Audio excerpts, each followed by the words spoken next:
Nie ma karuzeli. Wiecie, że to się nagrywa. No spoko. Zobaczcie, drogi dzieci. Tak później pięknie wyrośniecie. Jak będziecie jeść całą zupę. Tak. Niestety tablic do tej pory nie ma, ale ulicy są, tak. Dzień dobry. Dzień dobry. Który to był rok? 1916 rok.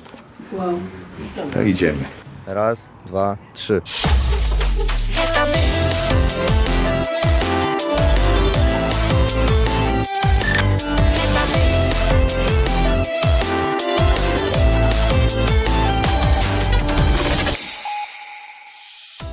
Cześć, jestem Kasia. Jestem Michalina.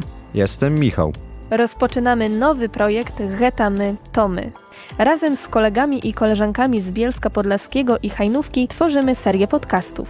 Postanowiliśmy opowiedzieć o naszym regionie w nieoczywisty dla wszystkich mieszkańców sposób. Dziś nasza grupa zabierze Was w podróż po Białymstoku. Ja pamiętam, jak tam była wielka piaskownica, jak tam przekopywaliśmy się ku. Pamiętam, podkop robiliśmy z piaskownicy. Dobra, wchodzimy? Gdy zastanawialiśmy się, dokąd wybierzemy się na początku, wszyscy byliśmy pewni co do jednego miejsca. Przedszkola. A dokładniej przedszkola samorządowego numer 14 z oddziałami polskimi i białoruskimi. To właśnie tutaj rozpoczynaliśmy naszą przygodę z językiem i kulturą białoruską. Michał, chodź! Michał, chodź! Dobry dzień. Chłopaki, może i panią Natałkę? I Miszka. Może Misza? Może Lowa tu chyba? Tak. A to jak się nazywa? Michalina. Kościna. Tak, chyba tak. A Michaliny nie. O ludzie. Dobry dzień. Dobry dzień. A zaśpiewają, chodźcie śpiewamy. Ach, nawet pienień krył dziś nas, a czemu, a temu. Oddziały białoruskie w tym roku obchodzą 30-lecie istnienia. Dziś uczęszcza do nich prawie 100 wychowanków. Jak mówi jedna z nauczycielek, która zaczynała pracę 30 lat temu, Ewa Gniazdowska, początki były trudne. Ja zaczynałam pracę w tym przedszkolu w grupach białoruskich, które również były, że tak powiem, nowością w Białymstoku i też w całym regionie. I tak naprawdę zaczynałyśmy pracę od zera, od podstaw. Szukałyśmy po omacku, co też może być dobre tutaj nam, naszym dzieciom, jako mniejszości białoruskiej na Podlasiu. Też duże zaangażowanie rodziców, bardzo duże, dlatego że z inicjatywy rodziców powstały te grupy. Była jakaś taka grupa aktywnych rodziców, chętnych i to im najbardziej zależało. Elżbieta Rudczuk. Dzięki temu, że to oni chcieli i bardzo dużo pracy i starań włożyli w to, żeby takie przedszkole powstało, bo to było coś zupełnie nowego, i dla władz. Więc nowe rzeczy są trudne jakieś tam czasami, to naprawdę dużo wysiłku wymagało. Wszystkie te ich dzieci znajomych. I na początku, nie ukrywam, że było to tak, że zależało na tym, żeby tych dzieci było jak najwięcej. Było takie reklamowanie, zachęcanie i może jeszcze wy, żeby było nas więcej, bo zawsze jak jest za mało, to jest obawa, że może coś się zadzieje i odgórna władza powie, jakby zainteresowania nie ma, to sorry. Ja już przyszłam po 4 latach, tych dzieci już było coraz więcej. Danuta Tymoszewicz. Myślę, że rozchodziło się jakoś taką pocztą pantoflową, jak to mówię, między ludźmi. Przychodzili też rodzice, którzy mieszkają tutaj, na naszym terenie, pochodzą stąd i chcieliby, żeby dzieci trochę nauczyły się tej kultury. Myślę sobie, że nasze dzieci też się dużo pokazują w takiej przestrzeni publicznej, w jakichś konkursach, występach, różnych prezentacjach i nawet jak ktoś wcześniej w ogóle nie wiedział, że mogło tak się zdarzyć, że nie wiedział, że istnieje takie przedszkole czy takie oddziały, to na różnych prezentacjach typu jakieś tam prezentacje zespołów kolędniczych czy jakieś tam występy różne, nie stricte dla białoruskiej mniejszości, to patrzyli, że coś takiego jest.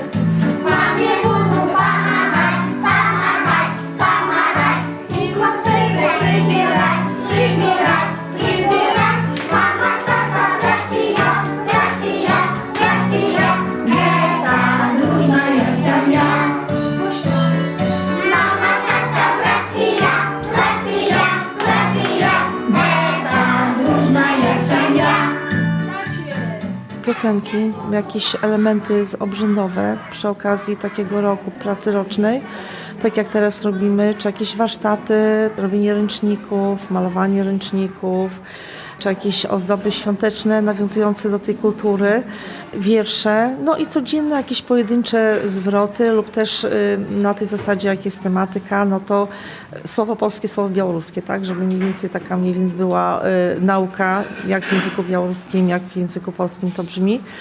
Ale chyba najczęściej, najbardziej dzieciom to się podoba formy takie teatralne, piosenki, wiersze. Myślę, że to najbardziej trafia do dzieci. Smaczna jeść. Pani łaska, zajmajcie miejsce w stolikach. Zobaczcie, drogi dzieci.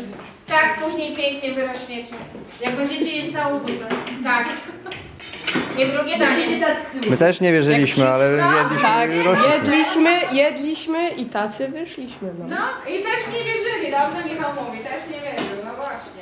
Rodzinna bardziej atmosfera, tak? Pracując w tych grupach właśnie z mniejszością narodową, tak się da odczuć, tak, że nie jesteśmy sobie obcy. Anna Antoniuk. Tylko jest taka bliskość, jest chęć nawiązywania takich wspólnych relacji i rodzice też częściej bardziej, mi się wydaje, że bardziej jakoś tak się integrują, chcą się razem spotykać, tak? Czują tą bliskość między sobą, wzajemną chęć po prostu szerzenia, tak? Tej kultury między sobą, tak, wymiany, bo wiadomo, że troszeczkę inaczej my teraz mamy, nie tak jak nasi rodzice czy dziadkowie, tak? Którzy jeszcze rozmawiali w domu w takim języku, to teraz coraz rzadziej to się wydarza, tak? Także jest to taka chęć przekazania po prostu tego, co nasi rodzice, co mieli na co dzień, tak? No to my teraz możemy tym naszym dzieciom przekazać i widać też, że rodzice też dążą do tego, żeby nie myśleć tylko cały czas o tym materializmie, tak? O tej cyfryzacji, tym wszystkim, co nas otacza, tak? Tylko takie właśnie wartości bliskie naszym przodkom są bardzo ważne i to jakoś tak wyróżnia nas. To jest jedyne unikatowe przedszkole, jedyne w swoim rodzaju. Elżbieta Borowik. Mówię teraz dlaczego. Ze względu na panującą w nim atmosferę, panującą taką otwartość. I to, co jest szczególne, jest taka miłość do takiego, do korzeni ojczystych, tak? Do języka przodków, do języka dziadków, do tych tradycji, które były kultywowane przez naszych dziadków, pradziadków. I dla mnie to jest bardzo bliskie. Nie, bo ja pamiętam, że tutaj był schodek taki jeszcze był. Było coś takiego, była taka piosenka, że mnie 4 godziki, coś tam. Tik, tak, mnie ta 4 godziki. Jany, światła rusy, mama, tata, Białorusy. Nie wiem tak naprawdę, co bym miała innego robić, gdyby nie przedszkole. Naprawdę, różne bywają dni. I nie zawsze jest wesoło, tak? Wiadomo, praca z dziećmi jest trudna. Rodzice też to wiedzą na co dzień, w domu będąc ze swoimi dziećmi. Ale jakoś tak zawsze mimo wszystko, nawet jak są te gorsze dni, no to kiedy się patrzy na dzieci, na tą ich taką bezwarunkową miłość, że tak powiem, bo przychodzą i się przytulają, no to po prostu, jak tutaj nie wracać? Nie wyobrażam sobie tak naprawdę innej pracy teraz, tak? Ciężko byłoby zmienić pracę. Podobnie jak koleżanka, od małych lat już bawiłam się w nauczycielkę. Emilia Kiendyś. Też miałam wzór, bo moja mama jest nauczycielką, uczyła języka białoruskiego i to, co chcę dodać jako taką motywację dla młodych ludzi. Ja się uczyłam języka białoruskiego w liceum w Hajnówce i szczerze powiem, że nie myślałam, że kiedykolwiek ten język białoruski mi się przyda.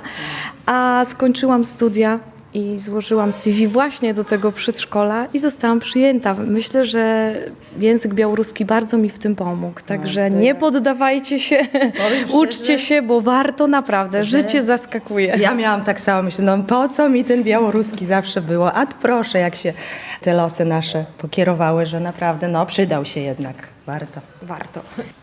Często spotykam moich wychowanków. Też zdarza się tak, że witają się ze mną moi wychowankowie, których ja nie poznaję, bo na przestrzeni lat, wiadomo, dzieci wyrastają i są młodzieżą i bardzo się cieszę, że mnie poznają i chcą się ze mną witać, kłaniają się, pytają. Także to jest bardzo miłe.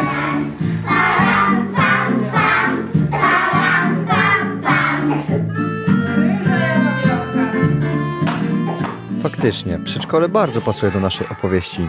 Ale żeby dowiedzieć się czegoś więcej o historycznych białoruskich śladach, potrzebujemy fachowca. Aleksiej Trubkin od lat organizuje oprowadzania po Białymstoku i opowiada o miejscach związanych z białoruską historią.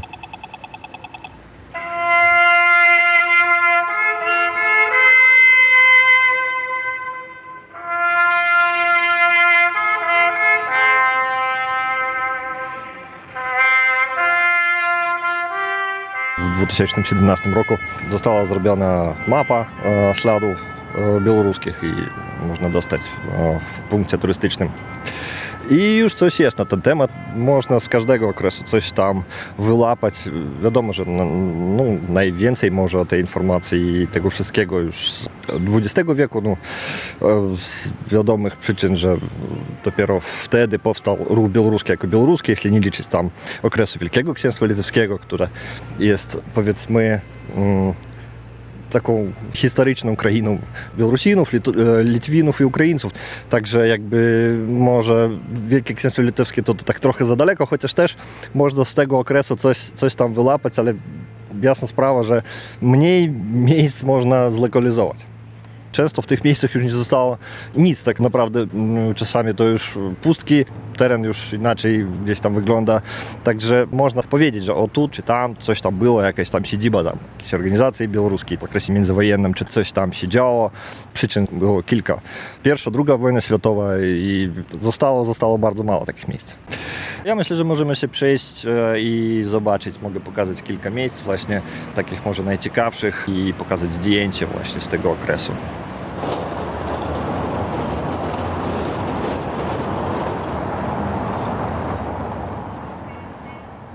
Właśnie znajdujemy się w jednym z takich miejsc i mniej więcej w tym miejscu wtedy to adres Lipowa 6. Niestety nic nie zostało od tej zabudowy, bo to zabudowa powojenna. Znajdowała się kamienica, w której właśnie się mieściła spółdzielnia, stowarzyszenie wydawniczo-oświatowe, które miało na celu popularyzację kultury białoruskiej i białoruskich wydawnictw. Działało w latach 30. O tu możemy zobaczyć, jak wyglądało właśnie wejście, które było ozdobione przez znanego białoruskiego artystę Józefa Drozdowicza, który w tamtych latach właśnie przyjechał do Białegostoku i zostawił po sobie pewną spuściznę. Zdjęcie pokazuje wejście do tego stowarzyszenia. Widzimy w dwóch językach nazwa. Stowarzyszenie Siełbła. Też możemy zobaczyć jedne z takich afisz właśnie, gdzie możemy przeczytać, że Towarzystwo Szkoły Białoruskiej samo miejsce organizowało wydarzenia kulturowe. W tym przypadku, jak widzimy, to teatralne przedstawienie, które wtedy dość często było robione, w trakcie których rzecz jasna sprzedawali bilety i w taki sposób jakoś próbowali zarobić pieniążki na tą białoruską działalność, bo innego źródła finansowego nie było, i tylko w taki sposób mogli pozyskać jakieś fundusze, powiedzmy, na tą działalność. I tu widzimy na przykład, że 5 lutego 28 roku w lokalu klubu Hellas Lipowa 6 przedstawienie wieczorek urządzone przez Białostocki Okręgowy Zarząd Towarzystwa Szkoły Białoruskiej. Dochód przeznacza się na cele kulturalno-oświatowe. Odbędzie się buty, łapać mikity, żart i akcje, kudzielki w języku białoruskim. Tańce na zakończenie, to było najpopularniejsze chyba. Wiadomo, tańce jak teraz, to kiedyś też był jeden z takich, może być, najciekawszych punktów programu, bo wiadomo, młodzież zbierała się i musiała jakoś się integrować.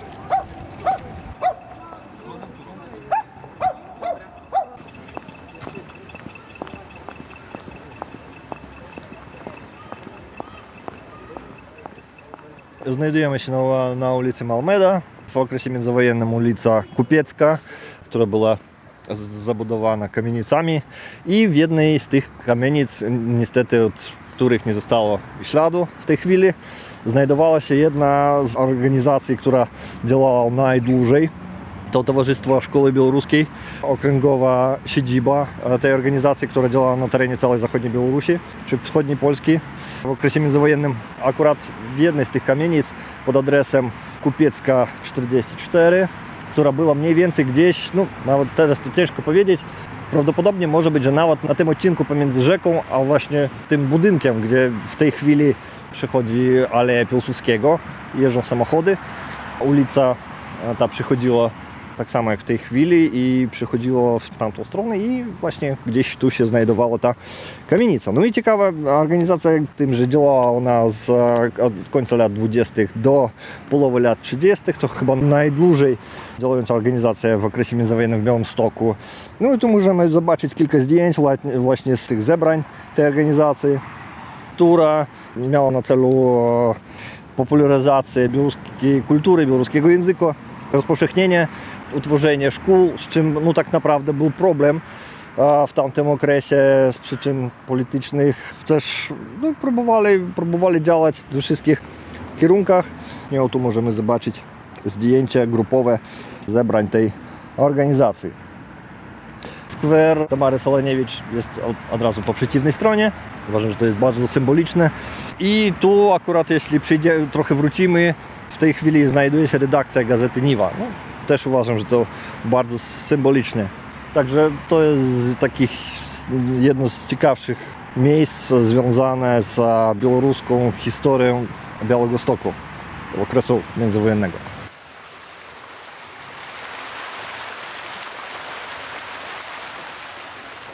Powiedziałem o spółdzielni wydawniczej Siełba, o Towarzystwie Białoruskiej Szkoły. To organizacje, które działały w okresie międzywojennym, ale chyba nie da się opowiedzieć o białoruskiej historii Podlasia, Białegostoku, nie mówiąc o tygodniku Niwa, który właśnie wychodzi od końca lat 50. do tej pory. Na początku to był organ drukowany Białoruskiego Towarzystwa Społeczno-Kulturalnego. W tej chwili to pismo, które mówię, przez dłuższy czas wychodzi w Białymstoku i nadal zostaje chyba najstarszym pismem Białorusinów za granicą. W ciągu tego dłuższego okresu redakcja znajdowała się w kilku miejscach i w tym miejscu znajduje się przez ostatnie kilkadziesiąt lat i także to można tak naprawdę zrobić taką wycieczkę po tych miejscach, gdzie się znajdowała redakcja Niwy od końca lat 50. Obecnie znajduje się właśnie tu. Jak się okazuje, bez przewodnika czy mapy białoruskie miejsca w Białymstoku odnaleźć nie jest łatwo. Niestety tablic do tej pory nie ma związanych z białoruską historią, ale ulicy są, tak, rzeczywiście. Na przykład ulica Konstantego Kalinowskiego, która była nazwana na cześć Kalinowskiego właśnie z inicjatywy Białorusinów w latach 50., czy też inne ulice, które można znaleźć na terenie współczesnego Białegostoku. Niestety nie wszyscy wiedzą na przykład, że ta czy inna osoba to pochodzenia białoruskiego i uważam, że no, to dobra okazja, żeby w niektórych takich miejscach postawić te takie tablice, które wytłumaczą skąd ta nazwa, co to za osoba i żeby naprawdę ludzie widzieli. No, niestety teraz to z tym słabo. Jest kilka ośrodków, które spróbują coś zrobić, między innymi Białoruskie Historyczne Towarzystwo, Centrum Kultury Białoruskiej, pojedyncze osoby, które zajmują się historią i popularyzują tą historię lokalną, białoruską, czy polsko-białoruską, białorusko-polską, wspólną historię. Dużo takich wspólnych momentów historycznych, jakichś tam wydarzeń.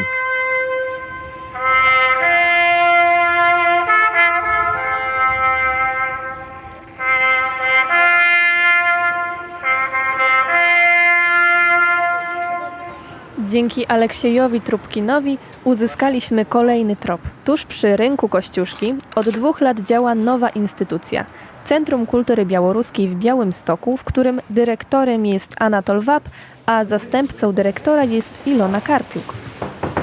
Dobry dzień. Dobry dzień, zapraszajcie, siadajcie. Białostoczyzna i województwo podlaskie jest to jednak ten obszar kraju, gdzie żyje najwięcej społeczności białoruskiej mniejszości narodowej.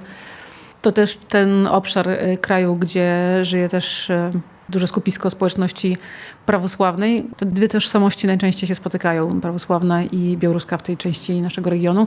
Więc naturalnie, że jeśli mówimy o instytucji kultury skierowanej do mniejszości białoruskiej, no to naturalnie stolicą województwa jest Białystok i stąd Centrum Kultury Białoruskiej, ale działalność centrum nie jest skoncentrowana tylko na Białymstoku. Oczywiście sporo wydarzeń realizujemy w mieście, właśnie w centrum regionu, natomiast nasze zadanie, misja, którą sobie nakreśliliśmy zanim centrum powstało, czy jak powstawało, to również aktywna działalność w terenie, w tych gminach, gdzie zamieszkuje mniejszość białoruska, czyli od południa powiedzmy aż nawet od Kleszczele, Czeremcha, Dubicze Cerkiewne, tamte rejony, aż na północ, na Posokulszczyznę.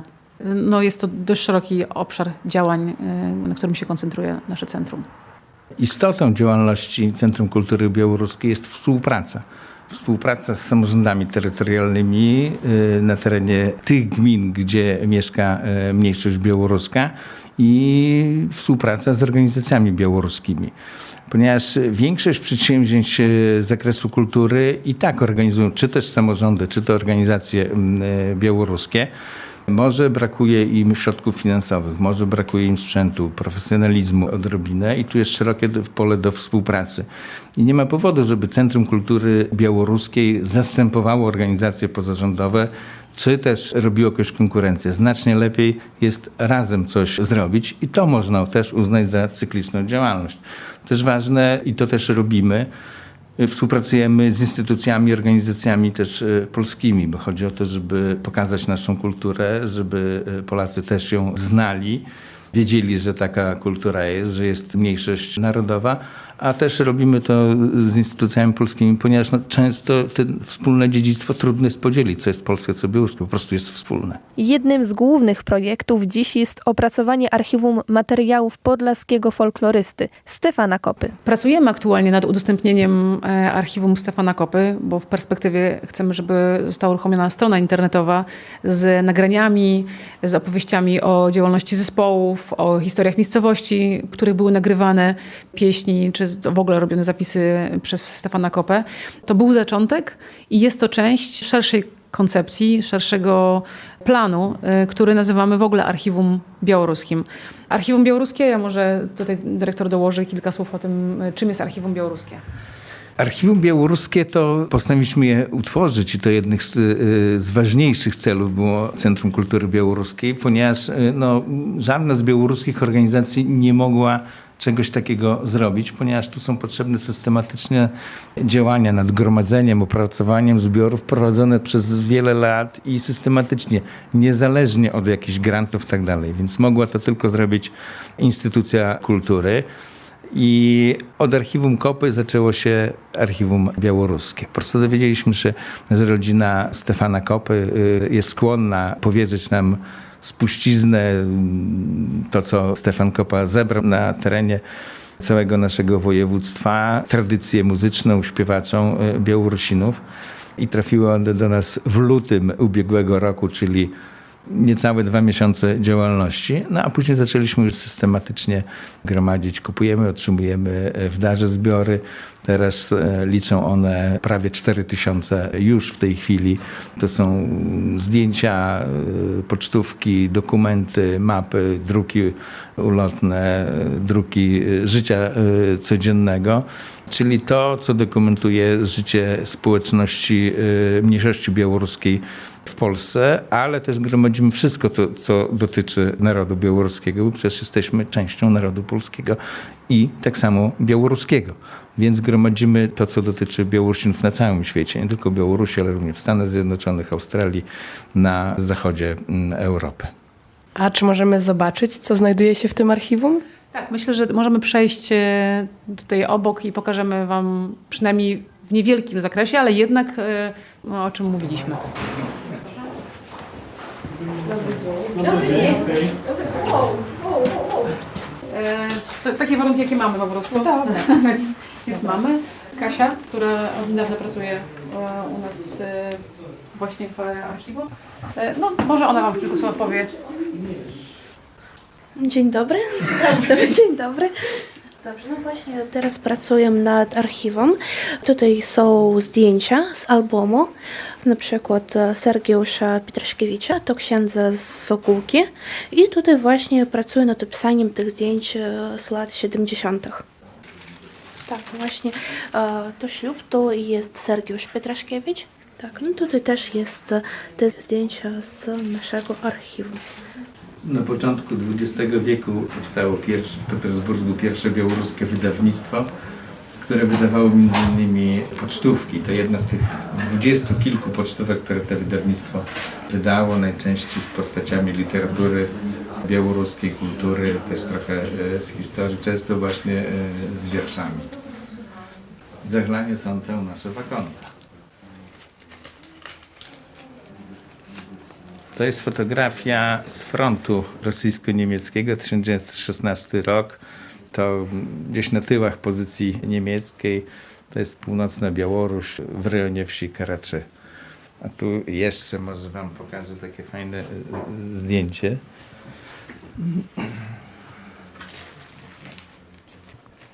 To są zdjęcia pałacu w Białowieży. To jest 1915 roku, Pałac Carski w Białowieży. A to rok 42 albo 43 już za czasów okupacji niemieckiej. Tu rozmawialiśmy, że żyliśmy obok siebie różne narody. To jest synagoga w Zelwie. A to jest rynek w Lidzie. I zobaczcie, tutaj są kobiety jeszcze w tradycyjnych strojach wyszywanych. 1916 rok. To idziemy. My byśmy chcieli posłuchać chociażby kawałek z archiwum. Dobrze, zaraz posłuchamy. Nagranie Stefan Kopa. Kaseta 5 na przykład.